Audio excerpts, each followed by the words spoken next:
the world of comedy premises was decreasing, getting tighter and tighter because there's just so many things that you couldn't say or you'd be attacked and run out of town.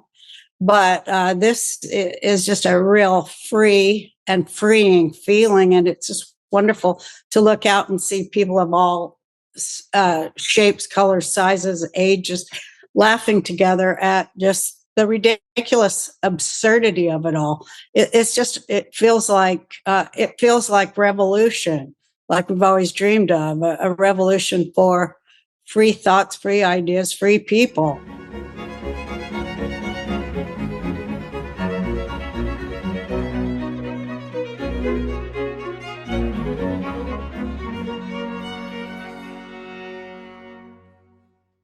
Hello, everybody. I got the opportunity today to talk to Roseanne Barr.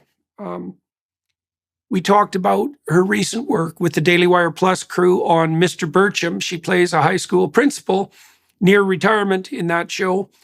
And then we talked a fair bit about comedy as such and exactly what a comedian does, what it's like to hit the mark so precisely that you can tell the truth in a manner that also opens people up and brings that unconscious joy that's associated with spontaneous laughter, trying to nail down exactly what that means.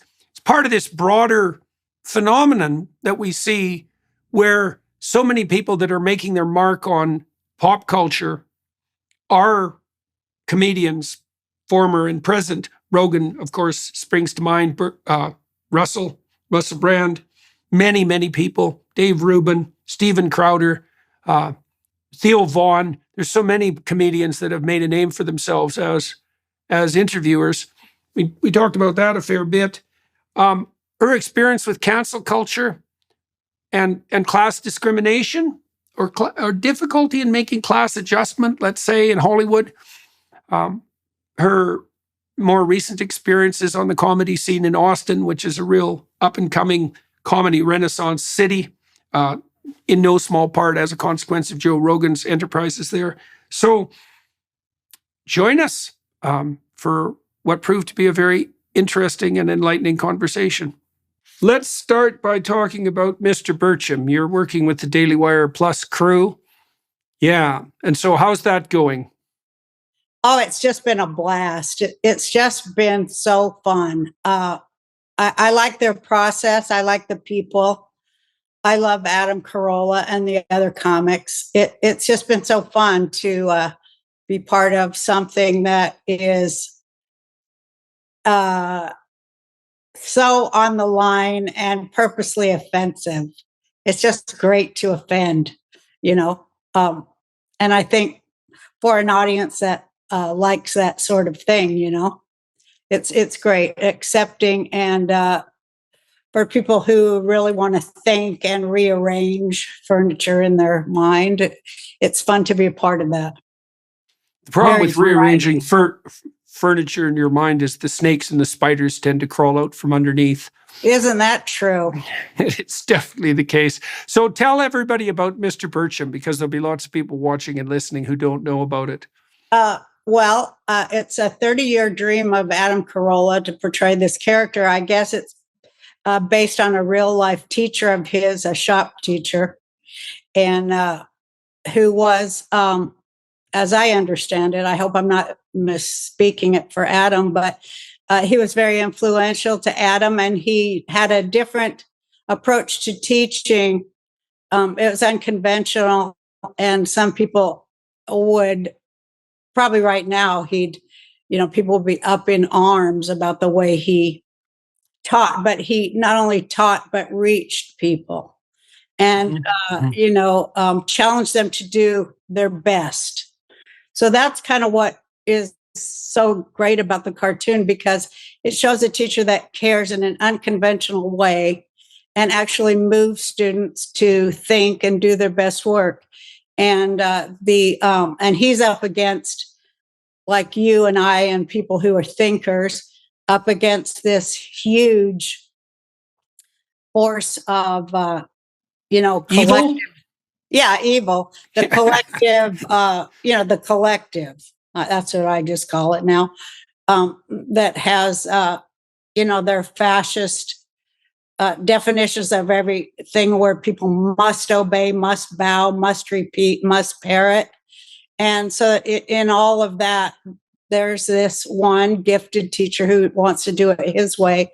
And he is, of course, under scrutiny by all the collective. And I played the principal who's about 2 weeks from retirement and doesn't give a damn, just wants to get the retirement and is trying to do what she has to do. And is a veteran. And so she's kind of on Mr. Burcham's side, but she has to obey the protocols. And the one character, oh my gosh, I'm blank on his name, but is played by Tyler Fisher. I'm so sorry, Tyler, but he plays Carponzi. Carponzi, yeah, and he's really a lib. He's a real pronoun type, guy that is all that. And he's trying to get Mr. Burcham fired, using the rules that Mr. Burcham doesn't follow. And so my character is trying to protect Mr. Burcham and trying to protect her retirement. So the best comedies, animated or otherwise, often have a very sharp and biting satirical edge, but underneath a certain amount of heart and genuine human connection. This was something that was very marked about The Simpsons, for example, because it was completely satirical, but at least for the 13 first seasons, and there were some stellar shows after that too. Really what made the series so remarkable was the fact that you actually ended up identifying with and liking the characters despite their manifold flaws. Do you ever watch the Trailer Park Boys? Have you ever seen that? Oh, yes, I love that show. It's just... Okay, so why do you love the Trailer Park? Because I also love the Trailer Park Boys, which I'm very sad to say, but I'm a super fan, and it has the same quality, right? I mean, the characters are completely reprehensible most of the time, but there's a connection. They have a connection underneath that's genuine, and that gives the show. It's not just cynical, and it is genuinely funny. And so, what is it you like about the Trailer Park Boys? Well, I like just that it's absurdist. It's so based in reality that it's absurd, which is like what reality is right now. It's just so absurd. It's hard to write jokes when you're in the middle of just absurdia, because you can hardly top how ridiculous and absurd everything is. You just maybe need to just hold up a mirror. And that's what I like about it, because I had so many people in my life who are just like the Trailer Park Boys. Maybe they don't. I think the Trailer Park Boys have a lot of insight that the people like that, they do have a lot of insight. But, I think that it speaks greatly to class consciousness, which is what fascinates me more than anything else about, American culture. And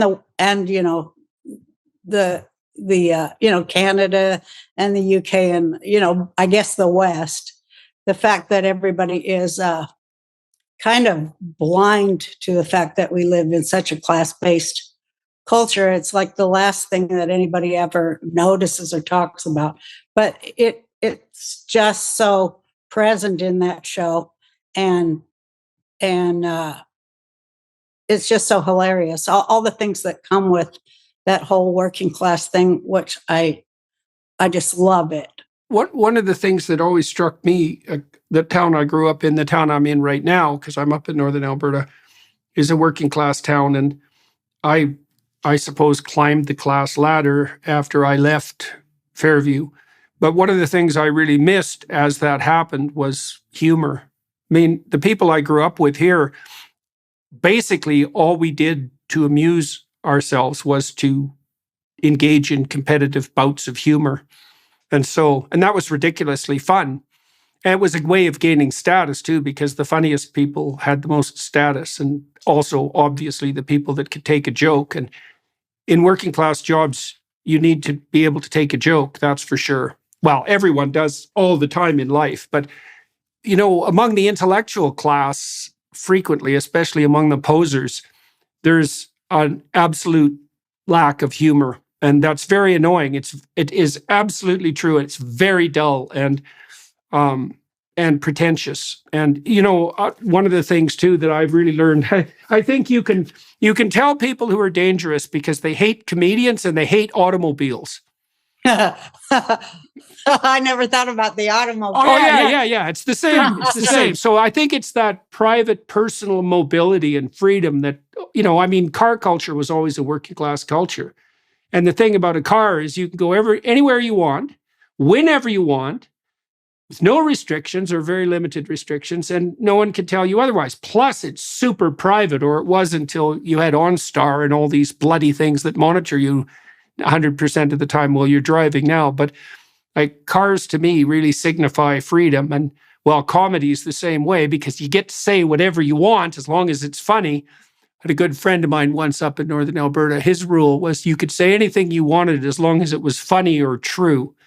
And funny and true, man, that really tops the charts if you can pull that off.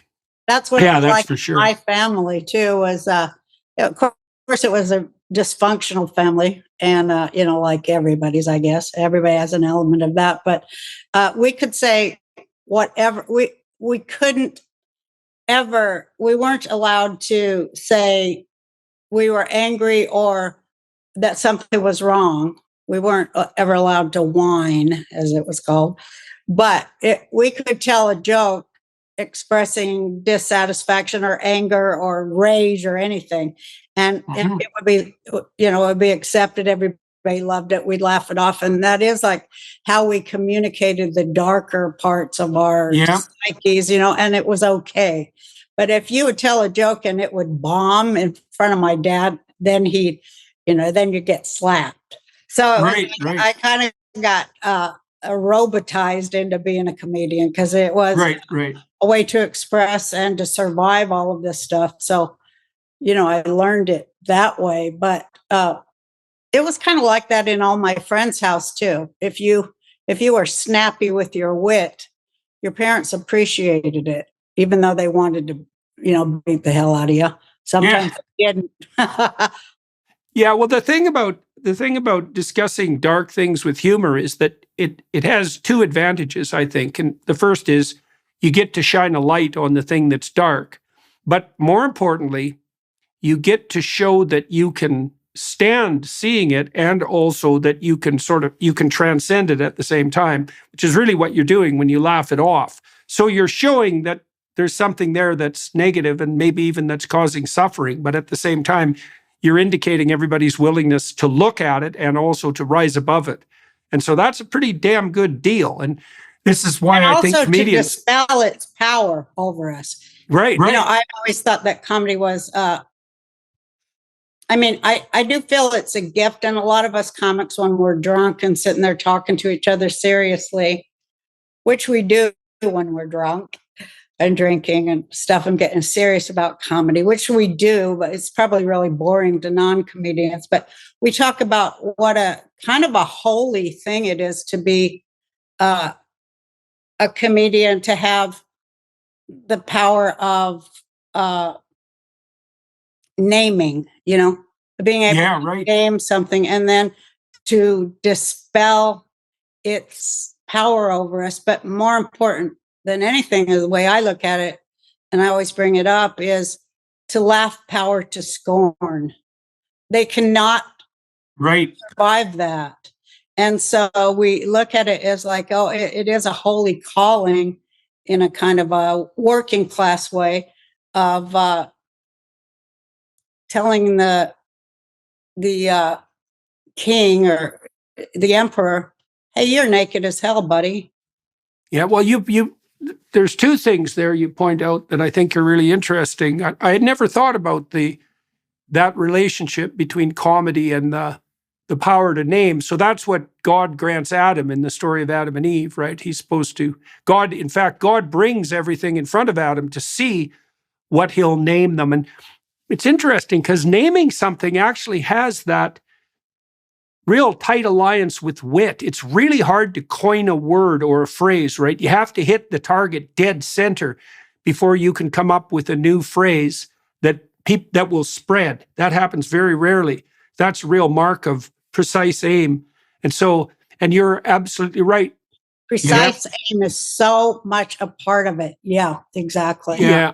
And then the scorn issue, that's also dead relevant. Well, I think this is partly why you can tell the tyrants, because of their attitude towards comedians, is that it's the people who don't want to be unmasked, and especially who don't want to be unmasked in relationship to the fact that all their vaunted compassion is nothing but a play for power. They're the ones that detest comedians and have absolutely no sense of humor. That's a very dangerous thing in a person, to have no sense of humor. And so what does that mean if you have no sense of humor? Well, they have no sense of humor. Watching comedy, I've always been a comedy fan, and so was my father. He wanted to be a comic too, and I think he made me one. But the content of the humor they like, because everybody laughs at something eventually, but the content and politics of the humor they like is something that I've studied as a comic for a long time. And it is kind of by class, the way I look at it. It's very much by class, and it's also by sex. And, it's also by, a few other factors, but in my mind. But these people, they will laugh, but we always say they laugh downward. They laugh at. Yeah. They laugh at their, quote, lesser, like they're less I always call it academia. They're less academic, the riffraff or whatever. But and sometimes they'll laugh upward, and sometimes they'll laugh laterally, but it's very subdued. But the thing they will never do is laugh at themselves. Right. And they really despise anything that puts them as the joke. I got fired because I made fun of the Obama administration and their policies in the Middle East, even though they tried to say it was about something else. But that is what my tweet was about that got me fired, and my work of a lifetime stolen, everything they did to me, and also misrepresenting what I meant and not allowing me the chance to explain or anything, just deadheading me. But he and those leftists around him, leftists don't have a sense of humor at all. But they definitely don't want to be made fun of at all. And they resent it. They get so angry because, the one thing I always say about fascists, two things they despise: dialogue and humor. Conversation and actual dialogue about an idea.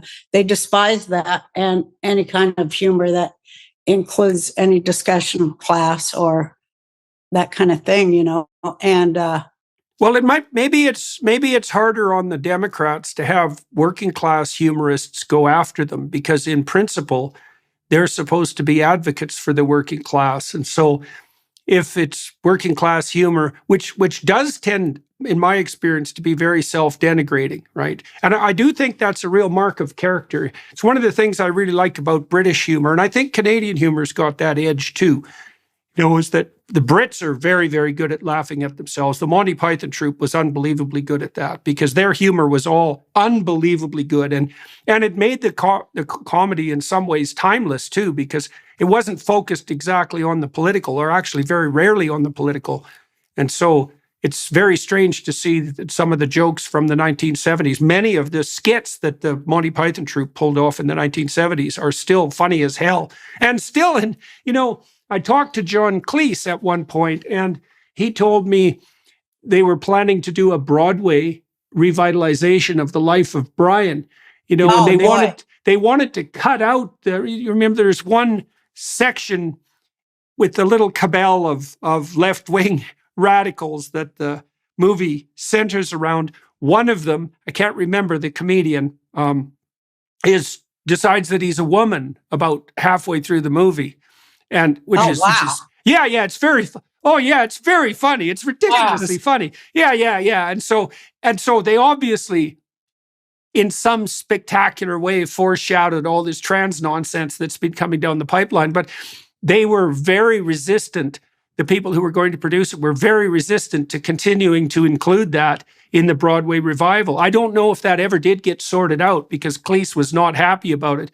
But that's also a testament to their satirical brilliance to have managed something, it's 40 years ago now, that still hits the target, viciously enough to be of concern to the woke dimwits today. I mean, and it's so interesting because in the movie, In the Life of Brian, the desire of this character to be a woman is actually treated with a fair bit of, is it dignity? Well, it is. It's satirical dignity. So there's nothing about it that would offend anyone who had the least iota of sense. Quite the contrary. It's very, very hilarious. But it is a good example of that inability to laugh. I haven't seen it in so long. It's definite. I watched it recently again. I think after I talked to Cleese, I was curious about it, maybe before, because I wanted to, pop it back up in my mind. But it's aged very well. I would say it's probably more relevant today than it was when they released it. That's fantastic. Yeah. Well, because it's such a comedy does that. Yeah. Well, it zeroes in so tightly on radical leftist nonsense. And, that was a problem in the 70s, but it was nowhere near as much of a problem in the 70s as it is now. So we're in uncharted territory. We are. I think they have it all nailed down. So it's just so great down here in Austin, which is a blue city. And, I was nervous to come down here. My daughter and son were with me, and a friend, we went to the comedy club, and, I'd had a few drinks and I was pretty loose. My friends were there, and one of them wanted me to come on stage, and my daughter, my daughters are liberal. And oh my God. So she goes, Mama, don't go on. It's a blue city. They're going to hate you. And I went, I'm going on. I just was brave enough, whatever. I was in the mood because my friends were there. Well, so I go on, and it was just fantastic. That I think a lot of it's because it's Austin, because it's a different kind of a blue city, but, and they're young, but they loved it. I was shocked. My daughter was shocked. And it got me to move here, because a smart comedy audience is never woke. They're not woke, and they want to be challenged. They want to laugh at ridiculousness, and they want to laugh at themselves, and they want to hold their beliefs and their ideas up to the light and examine it. They're not cowed into silence like so many of the blue thing, just cowed into silence, because it is so huge. How are you going to fight it? It's so huge. It's everywhere. It's a monolith. And, they want to dictate everything we think, do, and say. And they think they're justified to do it. And they have no idea that they're fascists. They have no idea. I've found on my tours that the most enthusiastic audiences are in the most liberal cities. That's what it was. I was shocked. Yeah. Well, I also think, you said that people are censoring themselves and they don't even know it. Hey? And so in the, like, say, when I've gone to Portland's a good example, because I have very enthusiastic crowds in Portland and large crowds. And that's been the case for all the left-wing cities that I visited, even Berlin.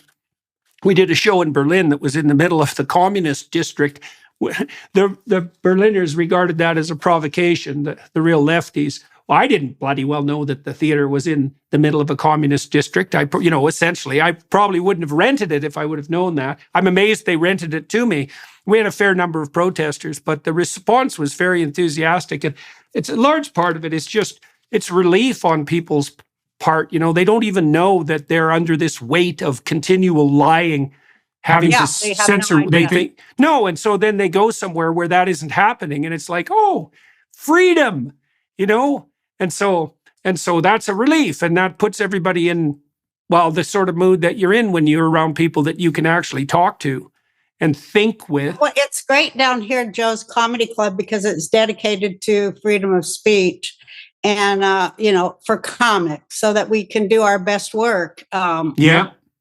And that feeling of freedom is why comics from all over the country are moving here to Austin to be able to work. Yeah. And it's just great because it feels like a comedy renaissance, Exactly. We can't we can't challenge ourselves more. And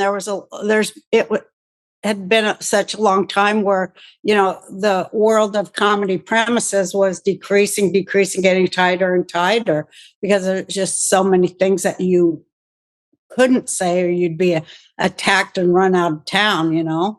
But this is just a real free and freeing feeling. And it's just wonderful to look out and see people of all shapes, colors, sizes, ages, laughing together at just the ridiculous absurdity of it all. It feels like revolution, like we've always dreamed of, a revolution for free thoughts, free ideas, free people. It's just wonderful. When I go on stage there, I always thank Joe for, creating the place for comics to have free speech. And then I say, my goal is to get 86 the hell out of here, to go so far, because, comics, we like to get in trouble.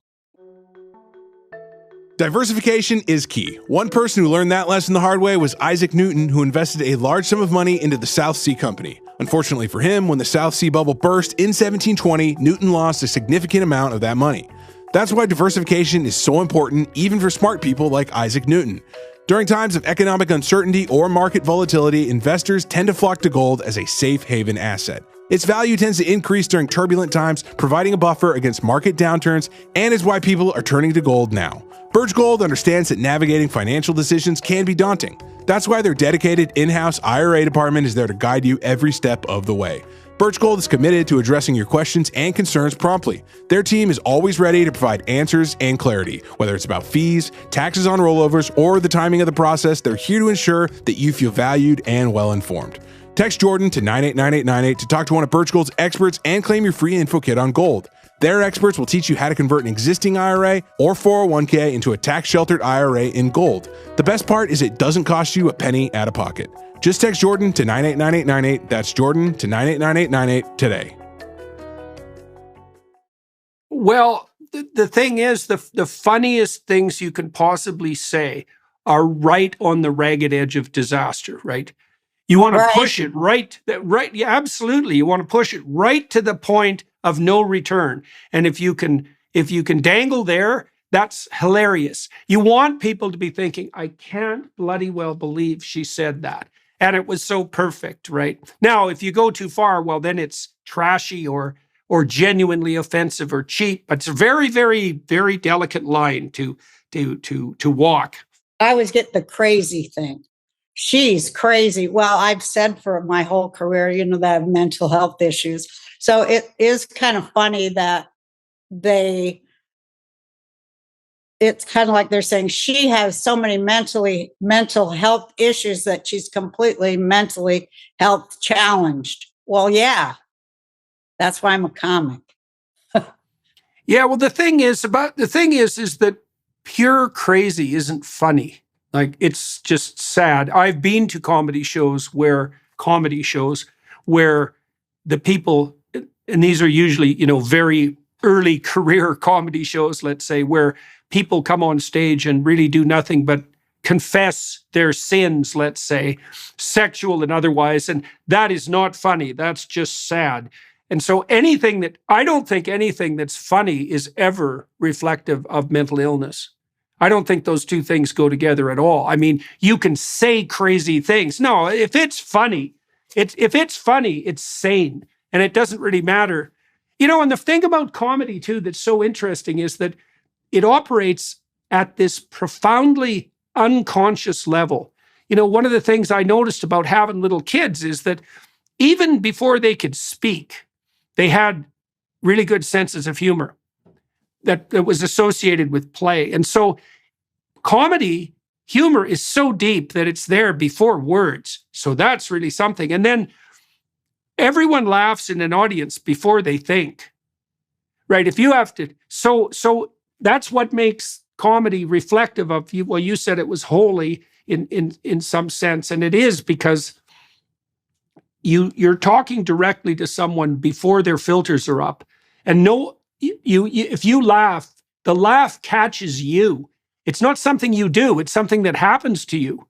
And so that can't, if it's faked or forced, you can tell, because the laughter isn't genuine. It's also not any fun. It's so interesting. It's such a mystery. I've never been able to figure out how it is that something as sophisticated as a sense of humor can develop, say, before even language. And it's definitely something that bonds people together, right? Because one of the ways that you bond with your little kids is with jokes and games, and even peekaboo is a joke. It's right. I'm gone. I'm here. Babies will laugh like mad about that. They laugh with repetition that's disrupted in a surprising way. It's very, very interesting. And well, one of the great joys, I have 10 grandkids, so one of the great joys is, trying to see how young you can get them to laugh. I mean, I just love to see where is it where they find the funny. I love to watch where is someone finding the funny. And yeah, no kidding. It seems like universal that you find it in the reflexive body issues like farting and stuff like that, or belching. Kids love that. I'm a huge star to my grandkids in the comedy department for all that kind of thing. But and well, it was something I really enjoyed about having little kids, because I kept that sort of tradition that I grew up in of competitive comedy alive in the house. And so that's so I was always, it was so fun. And my kids both have great senses of humor. Like, I don't think my daughter, Michaela, I don't think she ever says anything that isn't a joke. And wow. So, and that's where she's most comfortable. I mean, it took my wife quite a while to realize this. She probably only said this to me about 10 years ago. She came up to me and she said, I think everything Michaela says is a joke. And I thought, yeah, that's exactly right. I'm glad that you got that. And so, and because there's always an edge to it, and it's a challenge too, in some ways, when you speak and play like that, because the challenge is to see if the people that you're interacting with can tolerate that and can understand it and can appreciate it. It's a lovely thing to be able to speak about serious things with that comedic edge. I mean, that's a real art, man, to transmute suffering into joy. That's for sure. I said that last night. It's so funny. They wanted me to come down because they were having an open mic night, and they had a young woman, and it has a disease. I can't remember the name, but she's in a wheelchair doing comedy. It's like a MS kind of a disease. Yeah.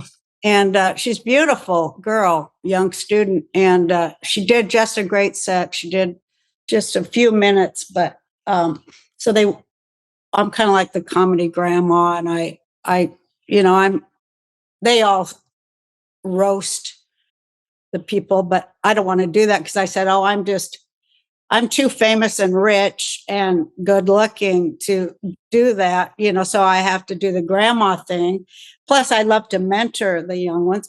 And so I said to her, you are so lovely, and people really love you. They love your comedy because you have the essence of comedy in you to be able, we all see that you have reached down into that pool of pain that you obviously have lived through in your life and brought out beauty and joy. And that is so uplifting for people. And that's the essence of comedy. And you are going to be a huge star. Yeah. Well, one of the things I noticed, like, my daughter was extremely ill when she was a kid. She had terrible juvenile arthritis, and she had her hip replaced when she was 16 and her ankle replaced when she was 17. It was really bad. She was in like excruciating pain for about 15 years, which is really quite a long time.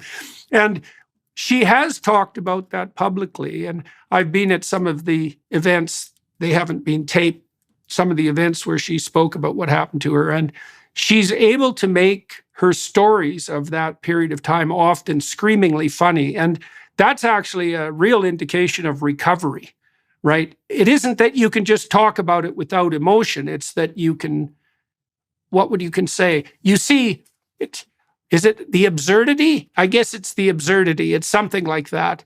But that's a real art form, to be able to take those excruciating moments and to make them into something that's shareable and that enables everybody to rise above the pain at the same time.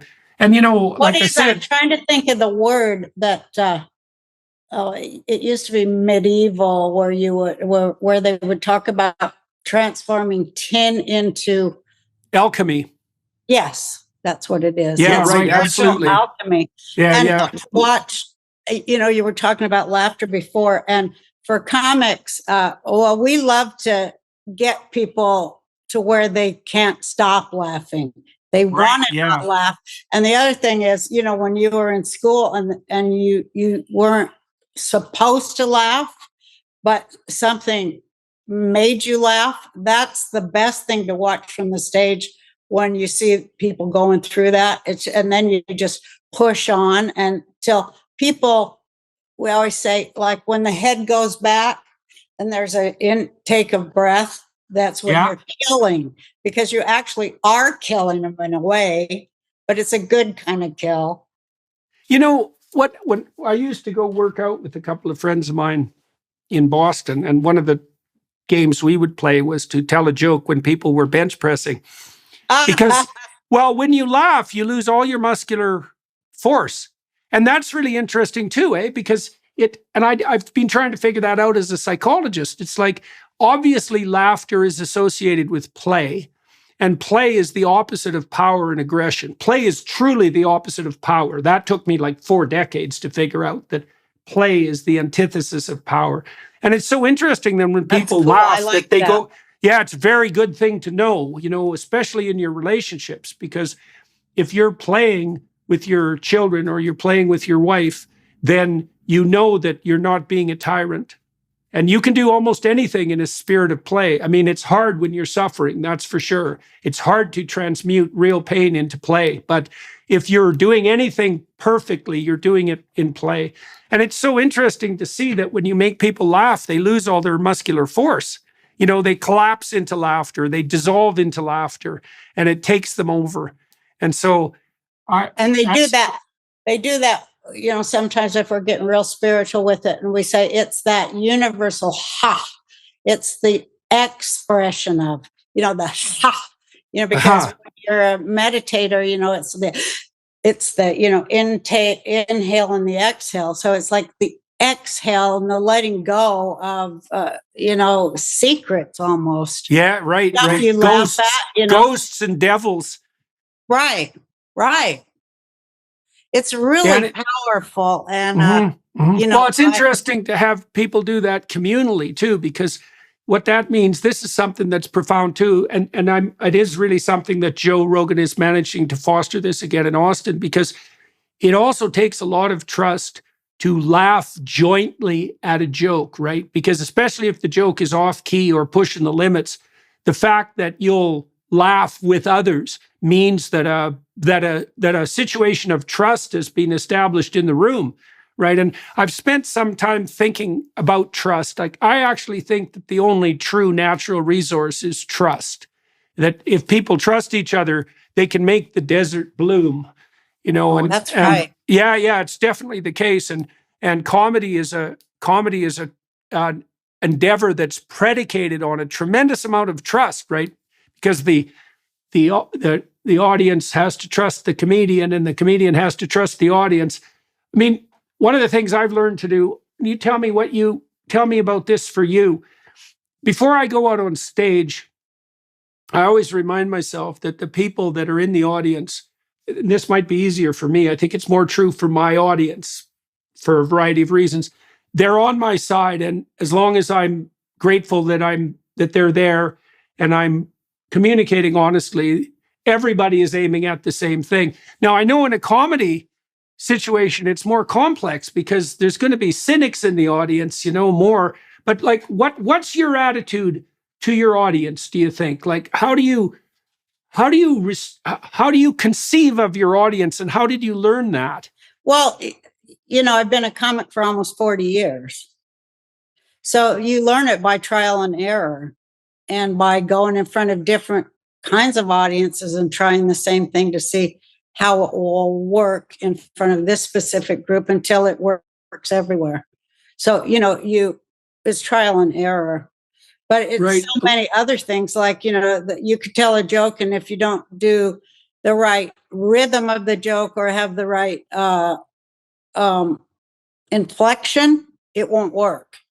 So Right. it's like so many things that are combined in it. But I think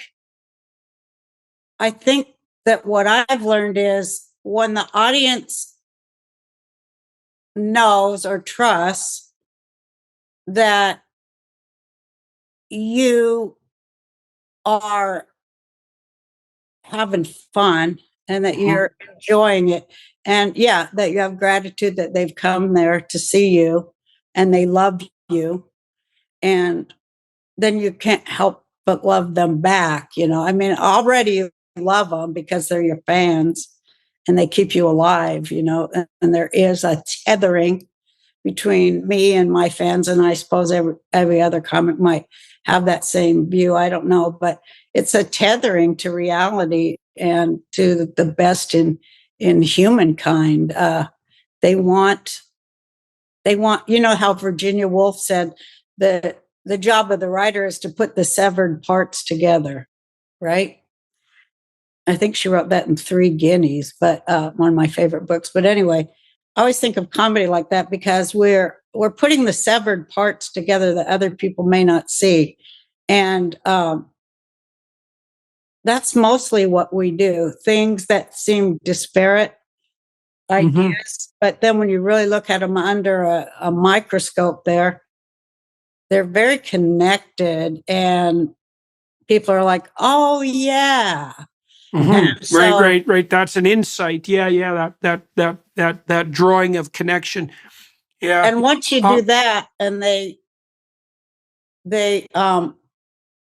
appreciate that it's well thought, definitely thought out, and then they're kind of like, well, I thought that way too. There's that too. Right. Yeah. I think that way too, but I couldn't say it in that way, or it didn't occur to me in that way. But you gave words to something that was like vague and spinning around in my head. You gave me the building blocks for that. So, So it's thank just you. a lot of love. It's just really a lot of love. And, it's just such a great positive energy thing to be able to affect that and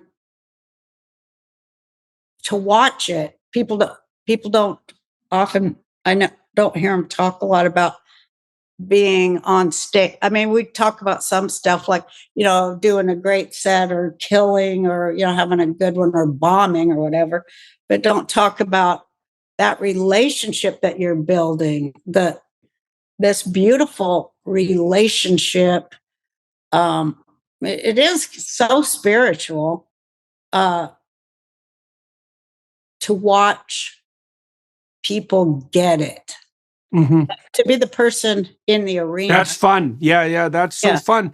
Well, so my tour manager was a stand-up comedian for a long time, John O'Connell, and he toured with stand-up comedians professionally as well as a manager. And there's a lot of similarity between what I do and what stand-up comedians do. And one of the similarities that I've really started to understand is I've talked to a variety of comedians. Jimmy Carr really helped me think this through because he's thought a lot about what he does and is able to articulate it well. Carr said that, and I know many comedians do this, and maybe you do this when you're preparing a set, is that, he'll go, when he's preparing new material, he goes to smaller clubs and tries out his new material, and some of the jokes land and others don't. And he just collects the jokes that land. And I thought that was so interesting because stand-up comedy looks like it's a monologue, but it's got that dialogical element in the initial practice, because like he helped me understand that you could be a comedian by telling a lot of jokes and seeing which ones people laughed at and then just collecting those. And you don't need much of a hit rate, right? If you need to generate 90 minutes worth of material and you have 5 hours of jokes, you can just get rid of the 80% that aren't any good. The audience will tell you what's funny.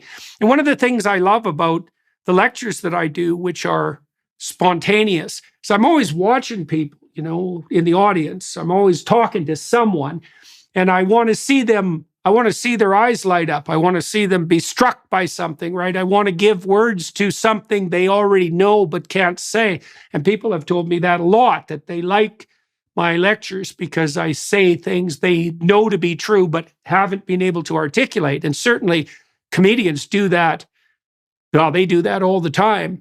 And it is great because often if I can make a point that has that characteristic but is also funny, I mean, that's a blast if you can manage to pull that off. It's a real blast too. And when you're writing your set, because I do 90 minutes, but you do it in groups, you do your jokes in groups to build on an idea that culminates, it's like little groups are probably 5 to 7 minutes.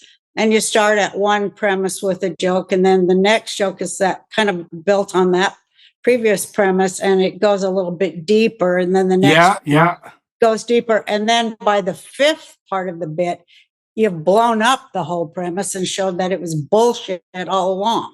That's what I like to do. And it's like turn everything on its head from its head. I can't really explain it, but that's my favorite part, because it's like, oh, we thought she was going to go left, but she went right. I mean, I'm not talking politically. But we thought she was going here, but the whole time she was taking us here. I love that misdirection stuff, because that gets the biggest laughs, because they thought they were getting set up for something completely different. I like to remove their expectations where they go, oh yeah, I've heard this before, just come in and go. And I think, by virtue of the fact that I've always been one of few women in comedy, that's been a plus for me. You mentioned earlier that you have thought through comedy from the perspective, I think you said age and sex. What else? And so talk a little bit more about being a female in the comedy industry, because most comedians are men. Like, my experience has been that truly comical stand-up comedian females are very rare. Yeah, so it's too hard. It's so hard. But one thing I found out, probably because I have 5 kids, I that's one of my good jokes. I say, I have 5 children. I used to be kind of pro-life. That's a good joke. Yeah, that's a good joke. But my friends are all comics. But, all these guys, I always ask people, because I'm nosy old Jewish woman. And so I'll ask them, they always have a funny mom. So much part of it. So that's interesting. You know what? My mother just died. She died this week. And one of the great memories I have of my mother is, and this is something I always knew about her, is I could always make her laugh. And so that was a big basis of our relationship. I could always make Mom laugh by teasing her. In fact, I think the last thing I said to her when she was in the hospital, I was giving her hell about being in the hospital because my father was ill, and so we were worried about him. And then she ended up in the hospital, and I gave her a rough time, and that made her laugh. And so that's interesting. And I haven't heard anyone say that relationship of comedy with mother is so particularly important, but that was definitely the case in my household. It was my mom that I could really make laugh. I wonder why that is exactly. It's obviously a form of play, but I wonder why it would be sex linked like that. Well, I want to hear more about your experiences as a female comedian. It's hard life on the road, eh? So that's part of the I didn't really barriers. I didn't go on the road too much until I was older. I didn't come up like a normal comedian because I had so many kids, but I did go on tour for 18 weeks with Julio Iglesias as his opening act. There was the beginning of my bigger career. And yeah, that was so difficult. Oh my God, it was so hard to live through that. But when I started comedy, it was 1980, and they didn't like women. They didn't, nobody liked women too much then. If they do now, I don't think they do. But anyway, they really didn't like funny women, and they didn't like women comedy, and they didn't like women's comedy. They didn't like women's anything to do with it because it was so all about men. It was all men, and it was very, it was fraternal and very collegiate. And I was not any of those things, but they didn't like me, and that was like the first time I got deplatformed or whatever we're calling it, censored. They didn't like me, and so they refused to let me work there at the comedy club in Denver.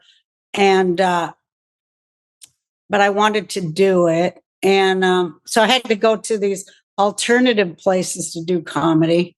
Like I would go to punk clubs, and I'd end up in mosh pit with no microphone doing comedy. That's why my voice is so loud, because I learned that there. Just telling jokes in a mosh pit. I mean, I can't believe it sometimes, but I mean, I learned so much. I'd go to biker bars. I'd go to jazz clubs. I'd go to Unitarian church, lesbian lunches, and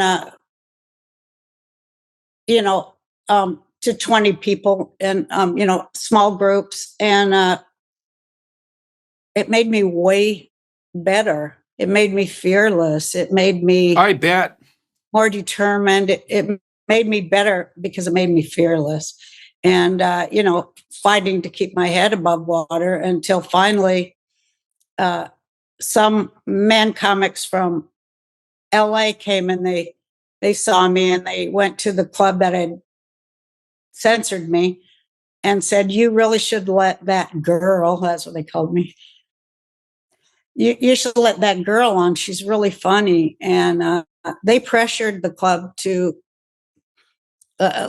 let me back in. And so they did, because I had these really strong male comics who were well known, who were traveling through Colorado, through Denver, advocate for me. So had I not had that, I don't know what would have happened, but they kind of treated me like a nice sister. They were very brotherly to me. And once that happened, I kind of took off. And that was only a matter of about 4 years.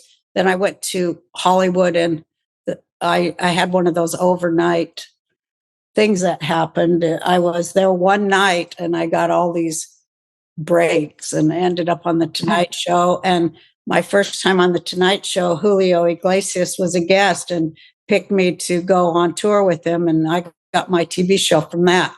So it was really a matter of one night.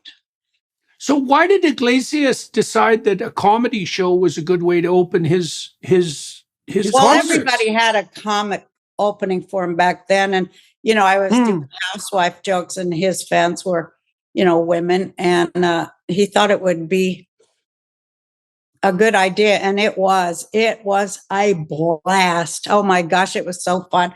I had not ever really been in front of big crowds before, because I had just been in Denver, but to play the Astrodome in front of 50,000 people as just, a stand-up comic, it was overwhelming and fantastic to stand there on stage in front of that many people and hear the laughter coming down off the walls like it's raining down from heaven. It was just wonderful. And we did that all through the United States. And so that made me more efficient as a comic, and more excited and more efficient. What do you mean? What do you mean by more efficient? to be able to, as Mitzi Shore called it, who's the mother of all of us stand-up comics, really, from the Comedy Store in LA. She would always say, your job is to deliver the mail. You were up there for 2 minutes and you didn't deliver the mail.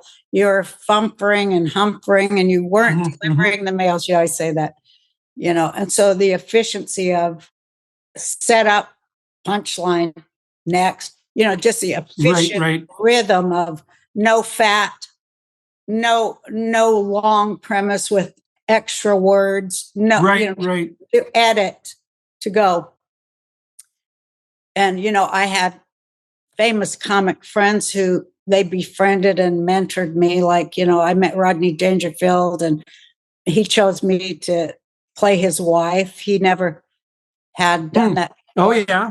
And, Bob Hope even, and Phyllis Diller and Dick Gregory, Richard Pryor, all these people I could name that I love so much would sit around and speak with me about comedy. And they taught me about removing the fat. Even an extra word is making you less efficient because you want to say the least amount of words and the perfect amount of rhythm with the right inflection and expression. And, that's a lot of stuff. For sure. That's a lot of editing. Plates. It's like that guy plate spinning in the air. And then boom, you got to come in at the right time. Because they might be laughing really hard for a long time and that screws up your punchline. And so you kind of get mad, like, shut up, I'm trying to deliver the punchline and you're laughing. But then you go, hey, they're supposed to, that's what you're here for. Just, you're going to have to chill. So you have to figure out, how am I going to navigate this to get the best punchline? Because I know it's a good punchline and I want a huge laugh. I don't just, because I monitor the laughs we all do, like, oh, I'm only getting a 6 when it should have been an 8. You're just, the thing about my boyfriend is a musician too. And we always talk about music and comedy is just a great way of being in the now. You're so in the now, you're not thinking about yesterday, tomorrow, nothing, even a minute ago. You just have to be in the now to deliver the mail, deliver the punch, deliver the art. Starting a business can be tough, but thanks to Shopify, running your online storefront is easier than ever.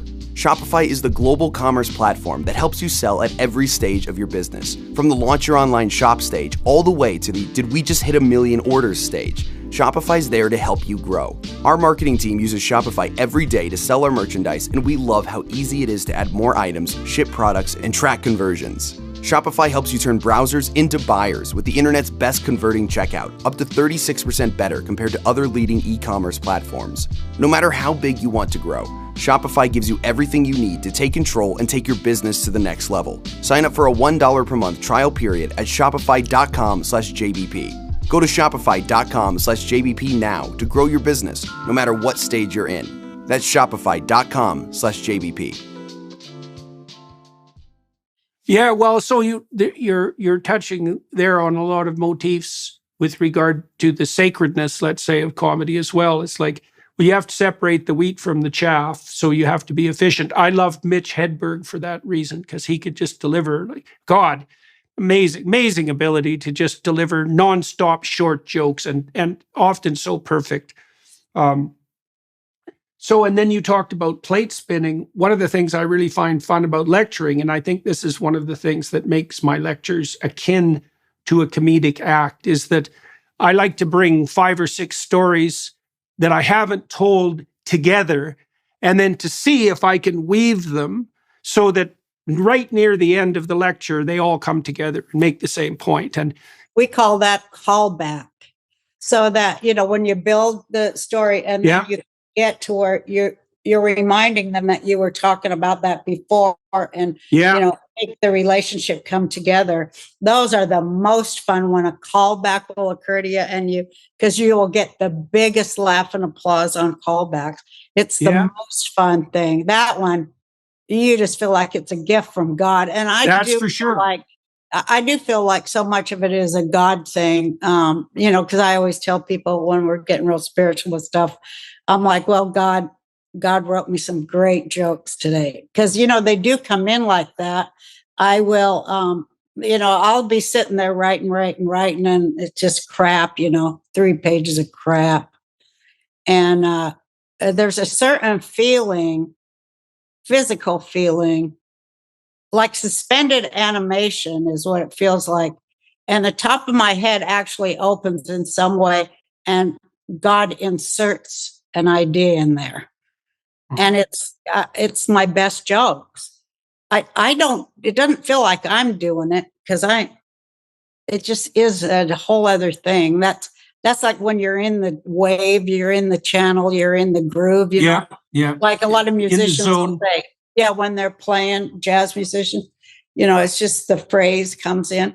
But God put he'll just lay these jokes in there. And that's why I always say God's the funniest comic of all, because look what he does in the world. It's all hilarious. His sense of relationship and the way people live, that they don't see it, is the funniest thing in the world to me. How funny he is. Like, I'm trying to think of how to illustrate that. It'll come to me, but it's not right now. But I get my best jokes, it's like a download. Mm-hmm. Well, and it's interesting though, too, because you said that often happens when you've written, 3 pages of second-rate material. To get those moments, you have to put in that counterproductive work too. I mean, when I'm writing, like, I throw away 80%, 90% of what I write. And that's often painful because, well, when I was finishing up my last book, which was only a week ago, like, I was cutting half chapters that took me a whole month to write. It's like, but it doesn't matter, right? Because the fundamental issue is that you conserve that wheat and you get rid of the chaff. And the more that you get rid of that's second rate, the better you have, the better what's left over is.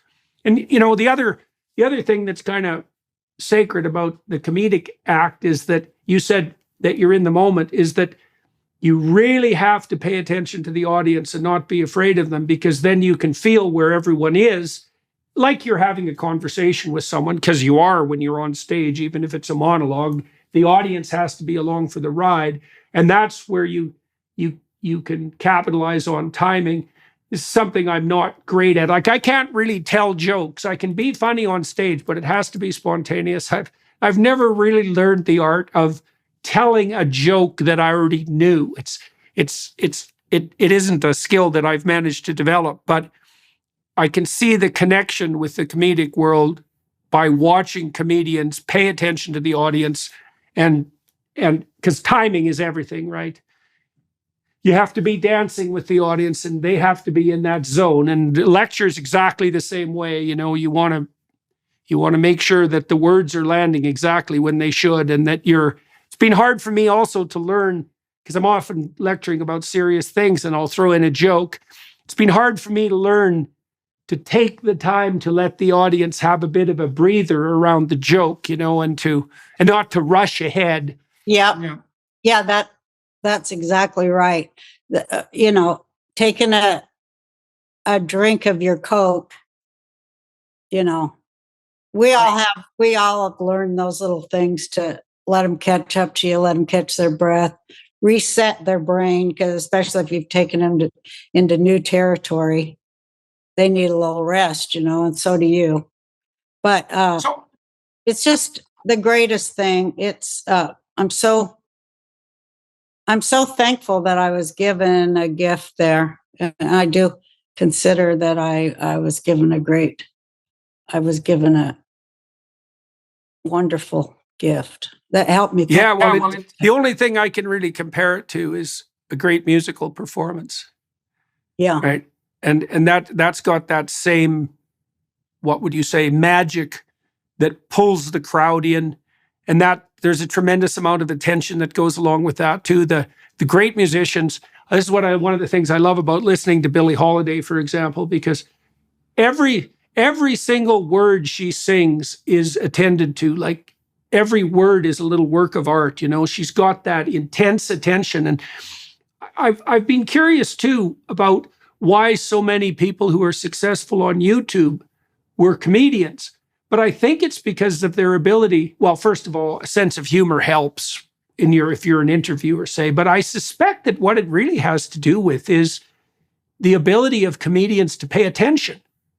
Yeah. Right? Because you're nowhere. If you can't be funny unless you're paying attention. You have to be, as you said, right in the moment. You have to see what's the right next thing to say to keep the conversation flowing, to throw in something from left field, but not too left field. So yeah, it's the plate spinning thing. Yeah, right. You have to be, when you get real meta with it, it's like, well, you're kind of in the past, the present, and the future all in the same now. Right. Because you have to think about, how am I going to follow this up? And especially in my shows, people, they like to heckle me in a friendly way, or just start talking for some reason, because it is like a conversation. And, I love it too. And for some reason, that's when I really love it, because I love when my brain is working on 3 or 4 channels at once. All comics love that, because oh man, I was so sharp, and you're telling your friends, I was on it. I did, when we're bragging to each other, or explaining to each other. But it's a heightened awareness thing. And I don't know, if you're funny in life, you're even funnier on stage, because you got the stress and the pressure of, I better be good, and it propels you. But how did you cope with, how do you cope, and did you cope with jokes that don't work? I mean, part of the reason I think I've had a hard time telling jokes on stage is because I get self-conscious. If halfway through the joke I get self-conscious, that's really the problem, And then, of course, it doesn't work because I screw up the timing. But there are a few things more awkward than making a joke that isn't funny. And you said you played in some pretty rough places, and obviously you exposed yourself to enough of that to. But I'm curious about why you were able to tolerate that to begin with, because it's actually pretty painful to tell a joke that doesn't work, especially if it's funny and you just screwed it up. So what do you think it was that impelled you to get through those bouts of self-consciousness that, paralyze most people to the point where they won't, people are terrified of public speaking, much less doing stand-up comedy. So how and why did you persevere through that? Yeah, I wonder that myself sometimes, but it was because it was such a, I think it's because it was such a it was such a survival mechanism in my family and my childhood. Mm-hmm. And it was a self-defense mechanism for me to survive a lot of crazy and painful things. That it in a way, I'm friends with Mike Tyson, and it's a lot like boxing. We always compared, when we talked about it, it's so much jousting. It's mental jousting to be on stage and to stay in control of one woman with no props, with no orchestra. Yeah. With no video, just stay in control of a 5,000 seat room just with your voice, because it's a lot of mental jousting. And well, they're not going to defeat me, not after what I went through as a kid.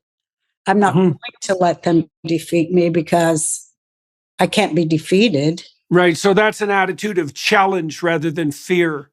Yeah, it's like, no, they're not.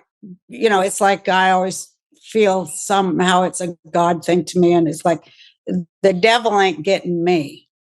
I'll take the devil down. That's why I'm on stage, and he isn't going to get me. And so that's what I do.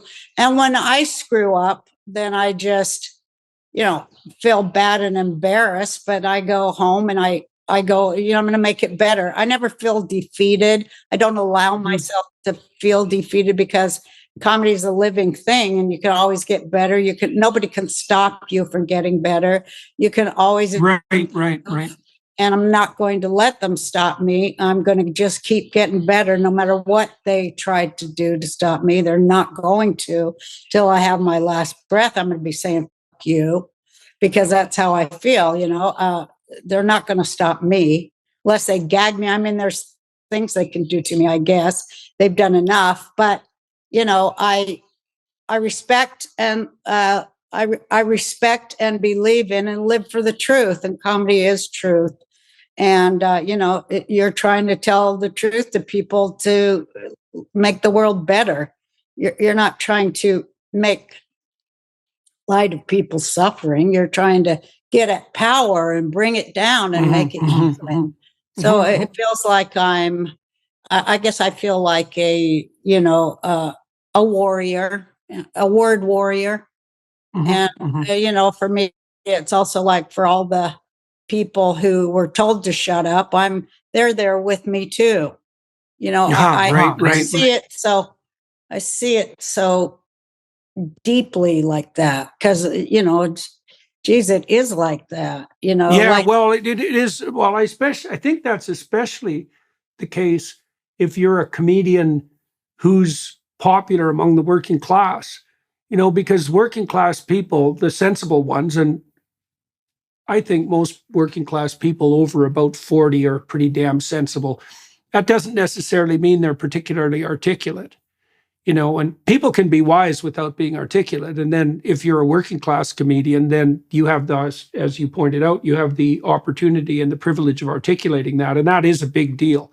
And it is something that's going to make people love you, because people like to have the words at hand to say what they know to be true. And it is a very peculiar thing too, isn't it? I love the idea on my show. I've probably written 120,000 jokes. Wow. And part of the joy of it is when I was on my TV show was I would think, oh, here's something that some fat lady or some fat guy is going to say at the water fountain at work. Right. So it's like arming people who may have suffered or felt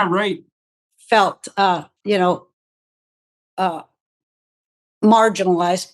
Here's a little bit of something for you, because when I'd watched comedians as a kid with my dad on Ed Sullivan and hear Richard Pryor people, man, I felt like I was being gifted, especially Pryor.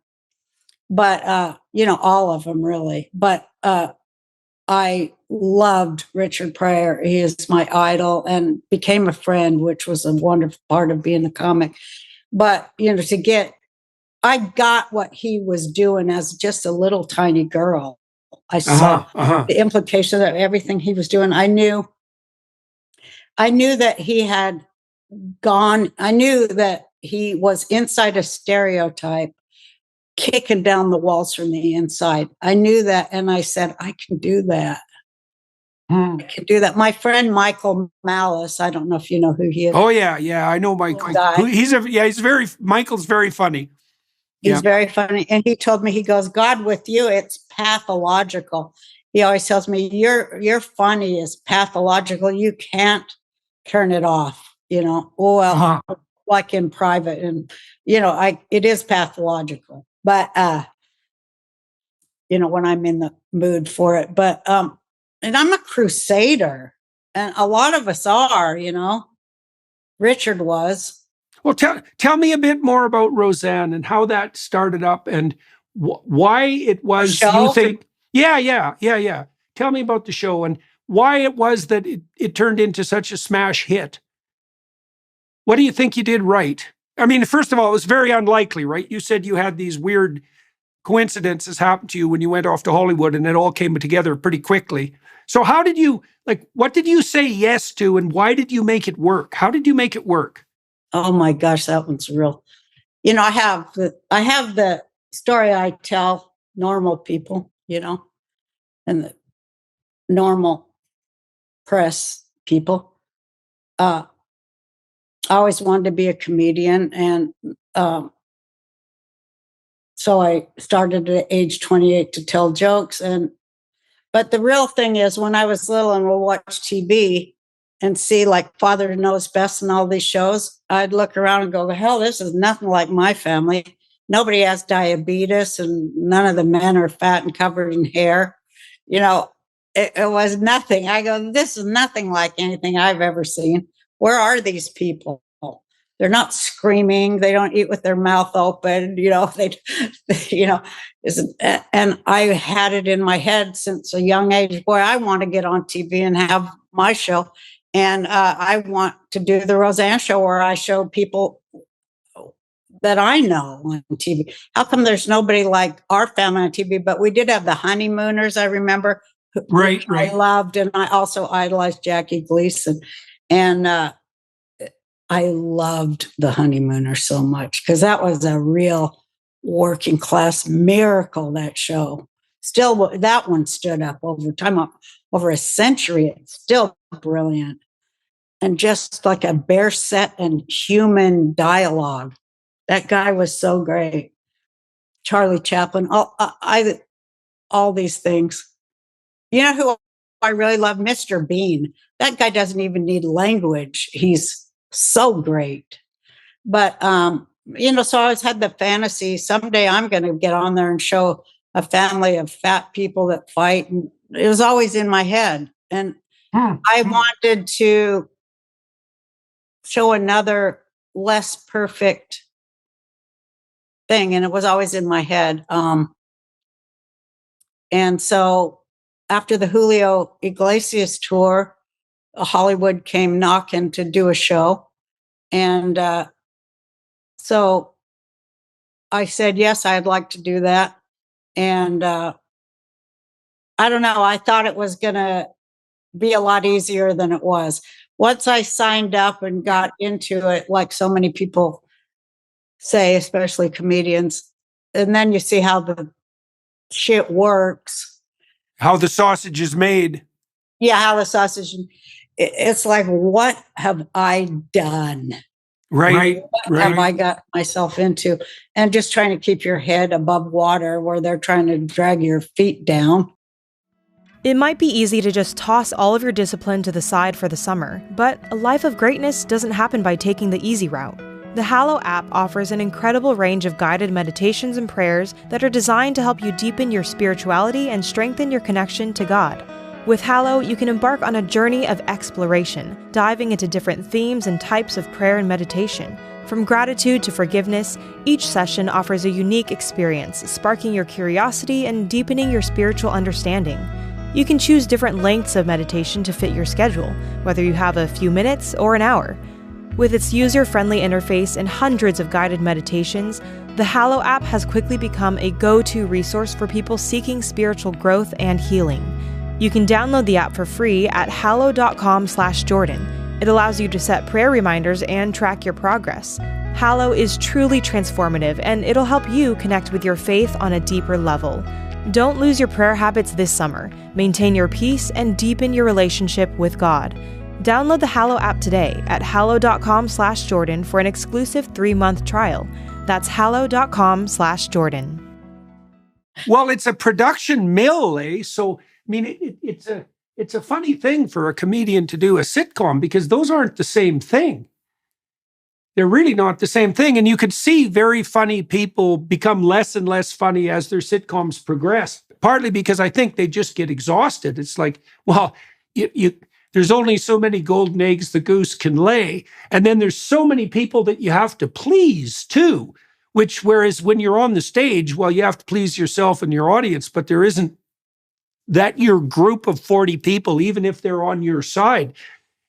I don't know how. It's got to be very difficult to do comedy collaboratively. So yeah, I tried it, and I worked out a system that kind of followed along with being a mom. I'll have the final word. You guys can play, you can put in things, but I'll have the final word. And because I could write a joke, I could overwrite.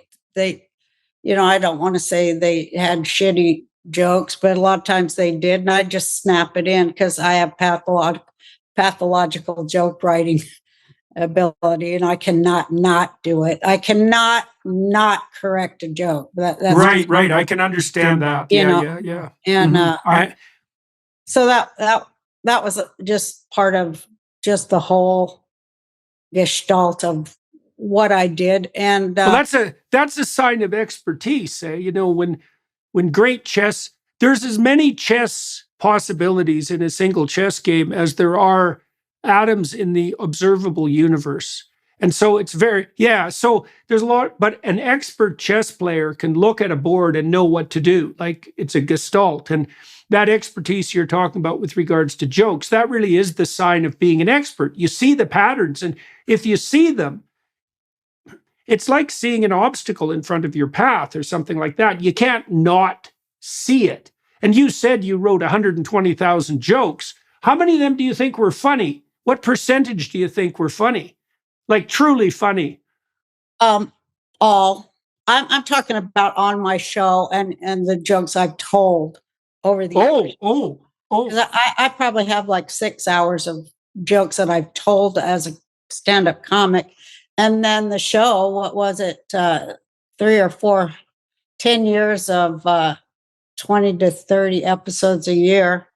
It's a lot of jokes. That's for sure. And they didn't get on the show unless they were funny, How many jokes do you think you wrote that didn't make the cut? Because I'm trying to get at how much work you had to do to get that expertise. Right. Like 10,000 that sucked. But I keep tinkering on them. And sometimes just putting the word "and" in there would make them work. Like I said, there's so many levels of it.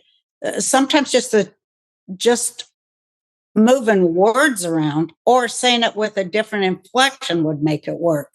So it's just like a tinkering, a craft. It is a craft, to craft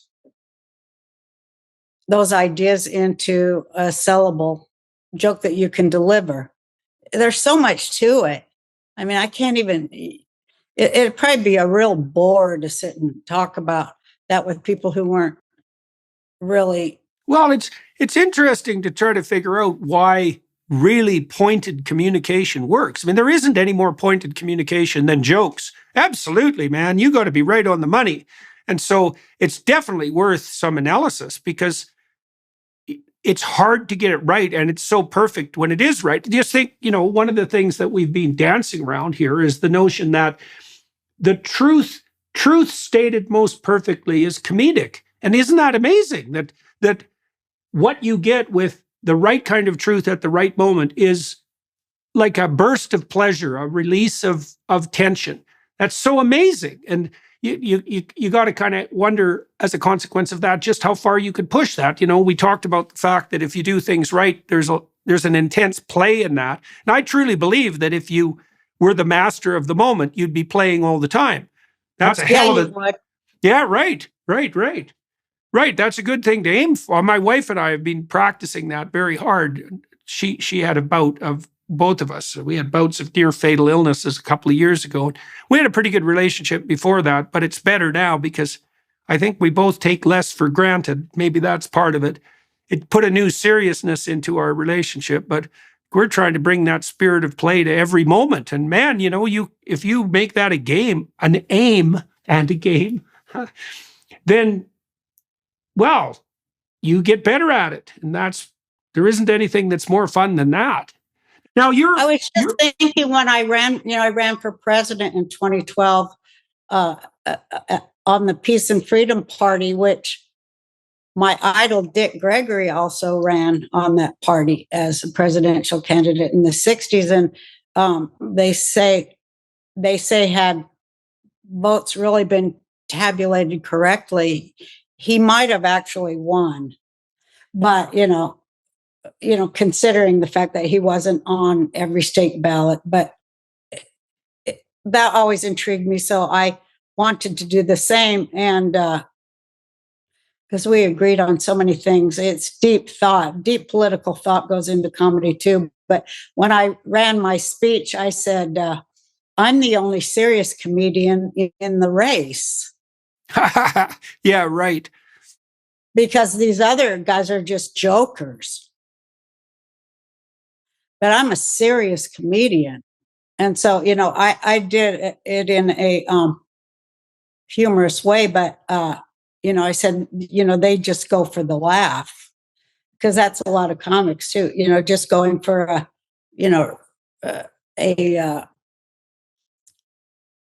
Cheap laugh. cheap laugh. Yeah. I guess the cheap laugh is one that's not connected to anything else, hey? Because you pointed out that in a good comedy set, you're weaving things together, and the more complex humor is going to have a story associated with it. There's going to be interweaving across the set. I mean, some comics do more of that than others, but Like there Dave is a Chappelle does that brilliant. yeah, right. Yeah. He's a really good example of that. He's a real storyteller. Bill Cosby was really good at that too. I know it's illegal to say his name, but God, Yeah, he was funny. another idol. Well, I saw him in Edmonton in the mid 70s, I think, a long, long time ago. And, he came out on the stage with just a stool and a cigar.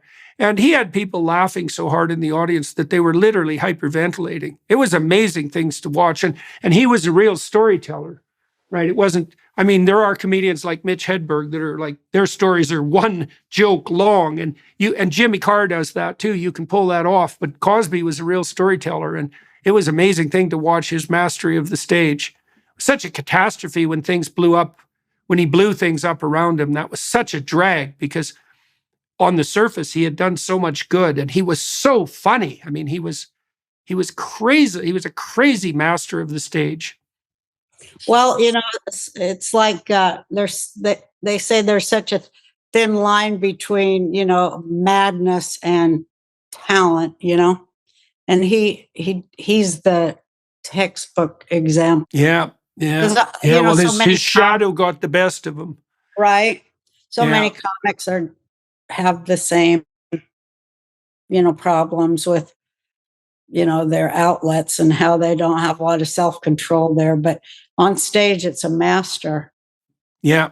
Hey, so now you're spending a fair bit of time, we talked a little bit briefly just before the podcast started, you're spending a fair bit of time in Austin, and you're going to be doing shows at Rogan's Comedy Club, the mothership? No, I'm doing it at another place called Cap City Comedy Club, and I'm going to be there in Austin June 17, 18, and 19. How big a venue is that? I think it's pretty small, maybe 300 seats, but it's a good place to work it, And you always try. It takes about a year to get a whole new hour. Right. So, and then you have to tool it, and so it's at the point to take it to an audience, and I'm kind of excited about it. I haven't done a 90-minute show in Austin yet, so I do look forward to it. Yeah, it's going to be a blast. Okay, now you did say that you had performed at Rogan's Comedy Club, though. Yeah, I have sets there, but we only do 15, 20-minute sets. Oh, I see. So you're developing a whole, And when was the last time you did that? Oh my gosh. I think, I guess it was about a year and a half. When I did. So what, now you're working on Mr. Burcham. What, do you have what are your plans for your future? I mean, you've had a bumpy ride with all the cancellations. Yeah. Yeah. I'm doing a podcast on I guess it's where everybody is doing podcasts, YouTube, Rumble, Apple, it's called the Roseanne Barr podcast, which I'm really getting into. I've done 49 of them now. Oh yeah. And I'm just loving that, the conversations with intelligent people and fighting the good fight, trying to wake people up, trying to say the things that are missing. I like to go to the places that are not really being talked about. And how are you picking your guests? I pick them by, mostly it's people who call and want to be on, because a lot of people are calling and wanting to be on, which is flattering. And I'm like, yeah, I'd love to interview. I just had Tulsi Gabbard on, And that was a fantastic interview because She's a tough cookie. yeah, we both are from Hawaii. I mean, I also live in Hawaii part of the year. And to be able to talk about Hawaii and how it creates a different kind of culture and a person with a different sort of point of view than the mainland, we got to talk about that and then talk about politics. Of course, I'm a huge Trump supporter. And so I like to talk about that and what that means. To me, it means populism and the awakening of populism, which I think that's the whole point of everything. What do you think of Trump as a comedian? I've got this I book. think he's funnier than hell. The guy is I've got so this funny. book that someone put together and they gave me. It's a library edition, so it looks like a very professional hardcover, and it's called The Collected Poetry of Donald Trump. I have that And book. what you have that book? It's hilarious. It is hilarious. It's all his tweets. Fun. Oh, you have that book? That's so funny. Yeah. But I read through that and I thought, oh man, like he's definitely underappreciated as a comedian because like he's very pointed, like very, very pointed. But that's a hilarious collection. It's ridiculously funny. And I know that's part of the reason he connects with working class audiences because he's got that vicious wit.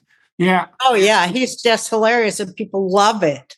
That's what I appreciate most about him is how funny he is. And when they don't like you, like when they don't like me and they start writing your jokes up as if they're serious, that's hilarious too. Just to be part of that or read it or watch it, it's like how arrogant they are. That'd be like, remember Henny Youngman's joke, "Take my wife, please." Remember? So that'd be like if the press would go, Henny Youngman is trying to traffic his wife. They write it as a joke, as if it's a serious thing, because they don't, like we. Well, that's also what get humor. Well, it's also one of the real dangers about being funny and telling jokes, because a really good joke taken out of context often looks very dark and bad. Right? It has to be, because it's something that only works in the moment. You have to set it up properly. It's very context dependent. And so it's very easy for someone who wants to savage someone's reputation to take a joke out of context and to use it as a bludgeon. And so it's one of the... That's what happened to me. But, they had been trying to do that to me since I first walked into Hollywood, because I thought it was like, how dare she, who didn't go to Harvard, has no degree, how dare she reach people? Right. It was the class issue was always so hard when you asked me about Hollywood. It was always that. Right. Well, and Trump has faced that too, eh? I mean, he's always been, my impression is that he's always been an outsider to the elites, and I also think that's part of the reason that he's attractive to working class people is, it's partly because they look at Trump, they look at an Ivy League educated, what do you call them, acadamented individual, and think, well, that's outside of my realm of possibility, but what Trump represents is something that I could conceivably have. So there's an American dream variant there. And I think that's realistic. And I know Trump is also good when he's talking to military people, for example. And that's a hard thing. That's typically a very hard thing for politicians to pull off. I imagine he can probably do that because he's had a fair bit of experience with working class people on the construction side of his life, which is also a difficult thing to manage. He speaks from the hip and from the heart. Yeah. He doesn't filter it through, a bunch of horse lies like they do. They don't mean anything they say, and everyone knows it. And everyone got used to, politicians, we don't believe anything. We just, we think we vote for the lesser of two evils. The guy's 2% less evil than the other guy, so we'll vote for him. We know they're all lying. They're all full of it. But Trump was a shock to the system of that, because he's like, we can do better and we can use, everything at our disposal to make things better and make it better for our people. Nobody had ever heard anything like that since Kennedy. And it's a shock to that system of, that big boat they don't want rocked. And of course, I was so excited because I love rocking that boat, and it was very plain spoken. It wasn't in that academic, removed, insulated ivory tower voice that tells us what's good for us. It was like, you know what? You guys are our servants. Okay. Mm-hmm. Yeah. You are our public servants, and you're no good at the servant business. That's one of my bits where I go, you suck at the servant business and you ought to be fired. You're like this kind of servant that comes into work and steals our spoons. You ought to be in jail. And, it's just a turning. They call it the fourth turning. What I was going to say is the most exciting thing for me recently in the last, the last few years, maybe 20 off and on. But I also, I love to talk about the Bible, and I'm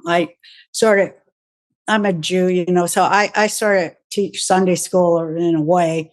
But how funny the Bible is, if you look at it correctly and read it right, it's hilarious. Like I say, God's the funniest comic. It's just hilarious how God turns things out. But I like to talk about the humor in the Torah stories and make them funny because they are so funny and they are so. Give me an example. Well, my favorite example is when we left Egypt, and the people who left slavery, the Israelites, the tribes, they've just been taken out and had the sea open for them. They had all these great miracles. They get to the other side dry and alive, and the first thing they do is start bitching about. Right, yeah, absolutely. Complaining and whining. Yeah, wishing the tyranny was back. At least in Egypt, we had fresh fish. That's hilarious. Yeah, that's for sure. That is hilarious. Hey, what's the matter? They didn't have graves in Egypt? You had to bring us out here in the desert to bury us? No concept of gratitude, nothing. It was all gone after these major miracles, because that's kind of the nature of people. If they can't have their complaints and their blaming, that's the nature of slavery, I mean. Yes, and that's right. To leave slavery, the vestige of it was still within the people's minds. That's why it took 40 years to That's exactly until they were free of that system. So, I mean, it's just humorous that, and like the story of there's a scene in Exodus where the Israelites are complaining about not having anything to eat, and God sends them so many quail that, like, there's 3 feet of quail everywhere as far as you can see, and they're literally eating so much quail that the bones are coming out of their noses. Right. And there's a scene too in the story of Adam and Eve, when after Adam and Eve fall and Adam is hiding behind a bush because he knows he's naked, God comes along and says, what the hell are you doing hiding from me? And Adam says, well, that woman you made me. And so it's so great because he blames the woman for his trouble and his nakedness and his cowardice, and he blames God at the same time, which is also a very nice little bit of comedic twist. And those are great comedic premises, that God gave us, because we're supposed to see ourselves in them and go, hey, maybe I can. Well, we're not supposed to say maybe, but we're supposed to recognize that we need to change that in ourselves. Yeah. So men should stop blaming women and God, you mean? Well, you should be accountable for what you yourself do. That's the hardest thing. It's the hardest thing for human beings to go, I have made a mistake that needs to be corrected. And the real hard thing for human beings I've found in my life is to say, I am sorry. Hardly anybody can say that.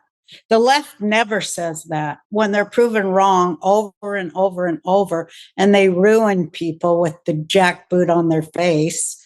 I say the rainbow colored jackboots. Right, right.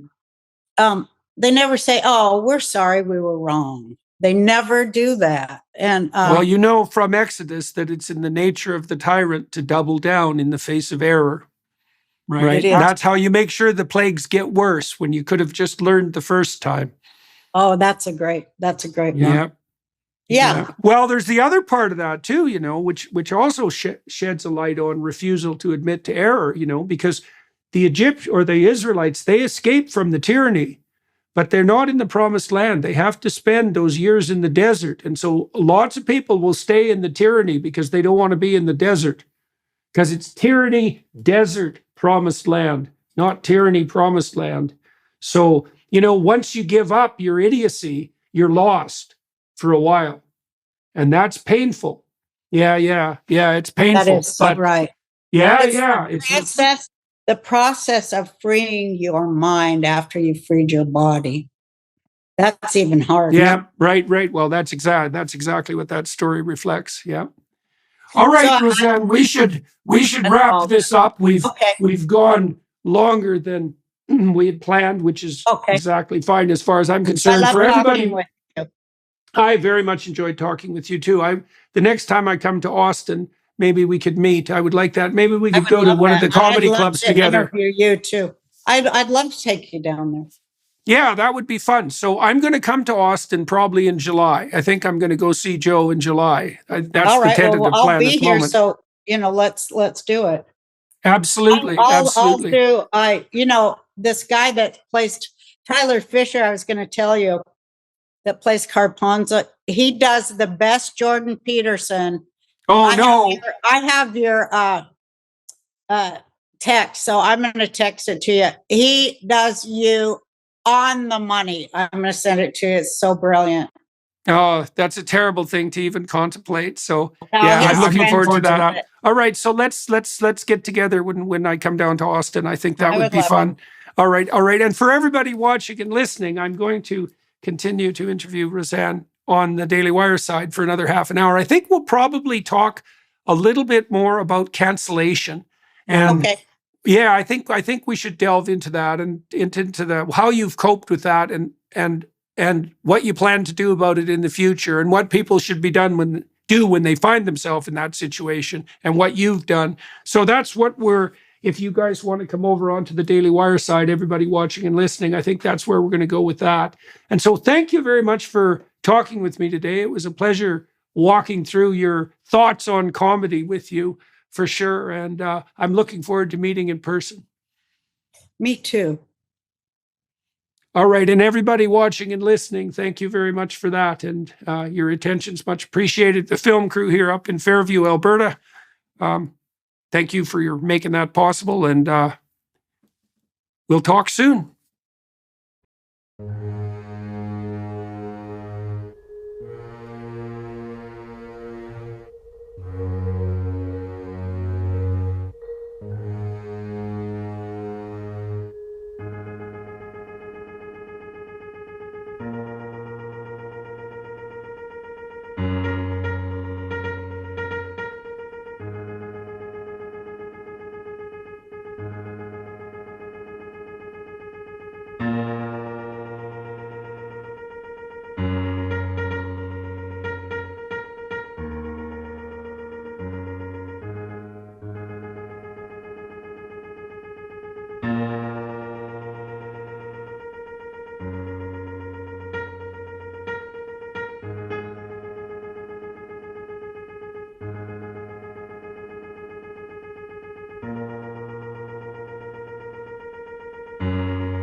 Bye.